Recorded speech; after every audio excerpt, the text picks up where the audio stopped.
स्वागत है आपका रावण भाई अमित त्रिपाठी के हिंदी संस्करण में। हमारा आपसे अनुरोध है कि कृपया यह वीडियो देखने से पहले इसके 2 भाग देखिए। पुष्पक विमान में तेज हवाएं चलीं। वाहन दुबक गया और कुचल गया। एक विशाल राक्षसी बच्चे के हाथ में एक खिलौने की तरह। बारिश मुश्किल से आ रही थी। उन्होंने इसे पोरथोल के मोटे कांच के पीछे चादरों में गिरते हुए देखा। महान भगवान रुद्र द्वारा एक बेवकूफ़ हवाई दुर्घटना में मरना मेरा भाग्य नहीं हो सकता। रावण ने शरीर की पकड़ को दोबारा जांचा, जिसने उसे अपनी कुर्सी पर सुरक्षित रखा। कुंभकर्ण के रूप में इन ग्रिप्स को विशेष रूप से समान रूप से डिजाइन किया गया था। बैठे यात्रियों के धड़ पर संयम का बल वितरित करें, यहाँ तक उनके जांघों को दबा दिया गया। इस बीच लंकाई सैनिकों ने खुद को मानक से जोड़ लिया था। विमान के फर्श और दीवारों पर पकड़ बंधी हुई है। उनमें से अधिकांश प्रबंधन कर रहे थे, शांत रहो, और उनके पेट की सामग्री भीतर। उनमें से कुछ, हालांकि विमान में पहली बार यात्रा करने वाले यात्रियों को उल्टियां आ रही थीं। कुंभकर्ण रावण के पास गया। यह एक बेमौसम तूफान है, तुम्हें लगता है? रावण ने मुस्कुराते हुए कहा। कुछ भी उनके प्रतिस्पर्धी नहीं लाया। विपत्ति की तरह आत्मा। कुंभकर्ण ने उन 4 पायलटों की ओर देखा जो संघर्ष कर रहे थे। लीवर अपने तेज बल के साथ शिल्प को हवा के खिलाफ निर्देशित करने की कोशिश कर रहे हैं। नियंत्रण के खिलाफ निकाय। बहुत कठिन नहीं, कुंभकर्ण चिल्लाया, अपनी आवाज को आगे बढ़ाते हुए। जबरदस्त तेज हवा। अगर लीवर टूट जाता है तो हम कर चुके हैं। चारों आदमी कुंभकर्ण की ओर मुड़े, जो शायद सबसे अच्छा था। विमान पायलट जिंदा है। हवा से इतनी जोर से मत लड़ो कि नियंत्रण टूट जाए, आदेश दिया। कुंभकर्ण, इसे प्रवाह करने दें, लेकिन ज्यादा ढीली भी नहीं। बस विमान को सीधा रखें और हम ठीक हो जाएंगे। जैसे ही पायलटों ने लीवर को थोड़ा ढीला किया, विमान झुक गया और झूल गया। और भी जोर से, रावण ने मुस्कुराते हुए पूछा, क्या तुम मुझे फेंकने की कोशिश कर रहे हो? कुकिंग ने कभी किसी को नहीं मारा, कुंभकर्ण ने कहा, लेकिन एक हवाई दुर्घटना होगी। कार्य को सर्वाधिक कुशलता से करें। रावण ने चिल्लाया, एक गहरी सांस ली और अपनी आंखें बंद कर ली। उन्होंने अपनी पकड़, हाथ ब्रेस और भी सख्त। इसके अलावा इस तूफान का एक सकारात्मक पक्ष भी है, कुंभकर्ण ने कहा। ये जोर से हवाएं रोटरों के शोर को बाहर निकाल देंगी। हमारे पास आश्चर्य का तत्व होगा हमारी तरफ जब हम उन पर हमला करते हैं। रावण ने अपनी आंखें खोली और कुंभकर्ण को देखा। उसकी बाहें गड़ा हुआ। क्या तुम पागल हो? हम उनकी संख्या 5 से 1 कर देते हैं। हमें 1 की जरूरत नहीं है। आश्चर्य का तत्व, हमें बस सुरक्षित उतरना है। लड़ाई छोटी और निर्णायक थी। कोई लंकाई हताहत नहीं हुआ। सभी मलयापुत्र, अपने कप्तान को बचाओ। जटायु और उसके 2 सैनिक मारे गए या गंभीर रूप से घायल हो गए।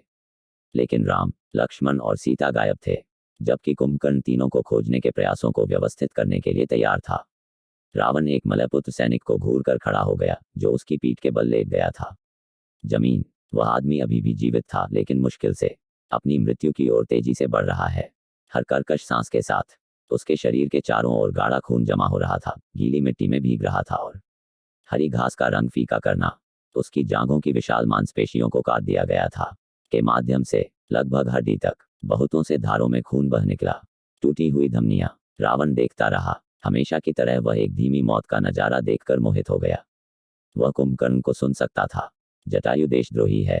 दल बदल करने से पहले वह हम में से एक थे। मलयपुत्र, मुझे परवाह नहीं है कि तुम उसके साथ क्या करते हो। जानकारी प्राप्त करें। खारा। हाँ, भगवान कुंभकर्ण, खारा ने कहा। उन्होंने राहत की आवाज सुनाई। समीची, और उन्होंने जानकारी और पेशी के साथ अपनी योग्यता साबित की थी। उन्होंने सलामी दी और मार्च किया, दूर उसकी खदान की ओर। रावण ने मरते हुए मलयपुत्र पर ध्यान केंद्रित किया। उसका खून तेजी से घट रहा था।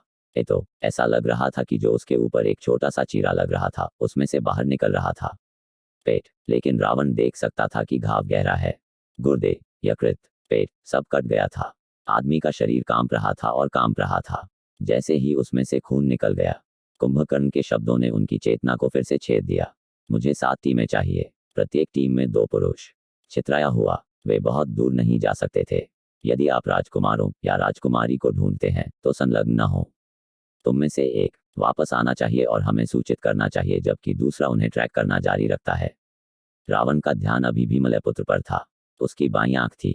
छेद करना। शायद किसी लंका के सैनिक द्वारा हाथ में छिपे हुए बाघ के पंजे पहने हुए।